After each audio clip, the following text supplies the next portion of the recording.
PTV. Welcome back to the desk. The Pioneers are back on the hardwood and here to break down everything from the rec center. We have Justis, Danny, Andrew, and Jimmy. Now, Jimmy, we'll start with you. The men's team hosted Brooklyn College last Wednesday. We saw Mattacione get his 1,000th point, and we saw the Pioneers completely destroy the competition, 81-50. Jimmy, take us through the game. It was absolutely dominant. She took the words out of my mouth. Mattacione, 1,000 points. Let's take a look at the stats here. 81-50 was the final score. The Pioneers shot a very efficient 37% from the field, 28% from the three-point range compared to 12% from Brooklyn College. They struggled a lot. Pioneers forced 19 turnovers. That's been a big factor to them all season. And 26 points off the bench. Truly a team victory. They got out early, able to rest the starters. Big-time victory. Justis? Yeah, you said it, Jimmy. They came out the gate swinging, made 7 threes in the first half. You mentioned Mattacione, 20 points, 7 rebounds. He had 4 threes, joined the 1,000-point club. And they took a lot of open shots. They did a good job creating separation, setting screens for each other. You mentioned the bench points. You know, great all-around victory. They were great on defense as well. Just dominating performance by the Pioneers. Andrew? Yeah, I mean, like Justin said, it was crazy in the first half. 7 threes. I mean, just right away, we saw Brian Monahan hit a 3. Then we saw Nick Rodriguez hit a 3. We see Nick hit another 3. And then, like you said, the bench points. I mean, we saw a lot of these guys, freshmen and sophomores, scoring their first buckets on Wednesday night. It was awesome. And then we saw that Ricardo Jones dunk. Man, that had me out of my seat. I was going crazy for that. Just missed it. Yeah, you missed that one. That's tough. It was a tough one to miss. Hey, but look, I saw the video. I saw the crowd. The crowd were very excited to see that. And Danny, we're excited to see a blowout like that. And we started 3-1 the season. So, what are your thoughts on the game from last Wednesday? Oh man, it was really a complete game. Really a complete game for the Pioneers. Dominating both sides of the ball, turning the defense turning into offense. And when you play so aggressively and you attack the paint the way they did, you draw a lot of fouls. And you know what that means, Samory. They go to the free throw line. And easy buckets, right? They're free. That's why we like them. That's why we like free throws, because they are free.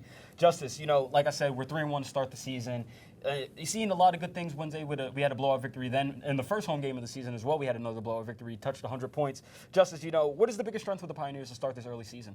Yeah, well, I talked about their offense, but I think it's their perimeter defense. I mean, they're holding opponents to 26% from 3. They're averaging 12 steals per game. They're 48 in total. Dominic Mignon and Jaden Cepeda individually, they both have more than 10 steals already. And, I mean, guys, they held Brooklyn College to 50 points. They absolutely clamped them up. Brooklyn never actually held the lead in the entire game. They weren't able to get going. They set the tone early. I think if they keep doing that, they're going to have a really successful season. Danny? I completely agree with Justis. They really put out the clamps, but for me, the biggest strength has to be points in the paint.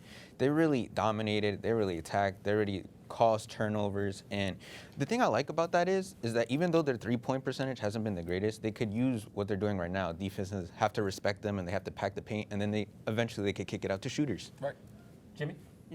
My guy Llanos talked about it just a tad. Causing turnovers. I'm not a big math guy, but forced 28 turnovers in the City College against New York, 22 against Castleton, 20 in their loss against Westfield State, and 19 against Brooklyn. That's an average of over 20 a game, and in turn is about 5 per quarter. So, I mean, they're absolutely killing it. When you do that, you create a lot of opportunities on the offensive end and makes your life a lot easier for shooters to get open in transition.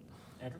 Yeah, I think their biggest part has been tempo. I mean, they're turning good defense into good offense. I mean, every single time they're grabbing a board, getting a steal, you see Coach Chapman telling everybody, run, run, run, you got to go.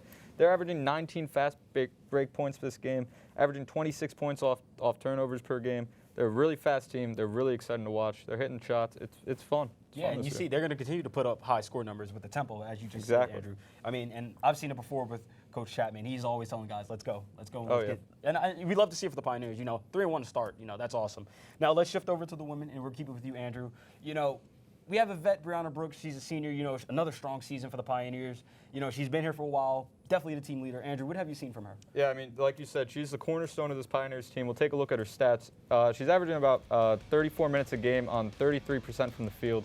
7 boards, 12 points a game. Already got 6 blocks on the season, too. I mean, that's big. Yes. She's definitely the biggest piece on that team. They need her to be good. Danny?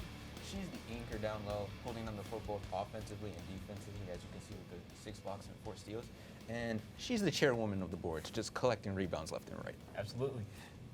Jimmy?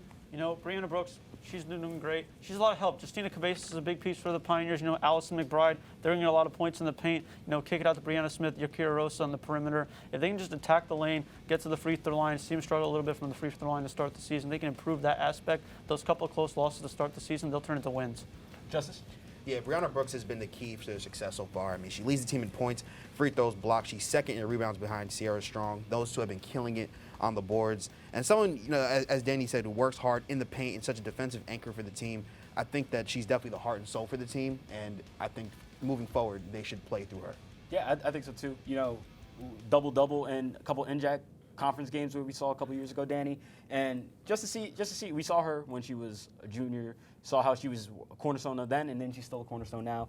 Now, Danny, the women's team are going to continue their season this Tuesday at FDU-Florham. We started 0-3, 2 close games lost by 3 points in multiple games. Danny, preview this game for us. What are you going to expect from this one? Definitely some heartbreakers, but if we could take a look at the stats right here.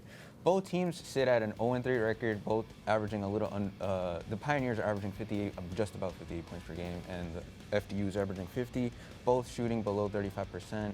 FDU has the edge on the boards, and both teams, the Pioneers have just about 17 turnovers, and then FDU is averaging almost 30 turnovers. Honestly, wow.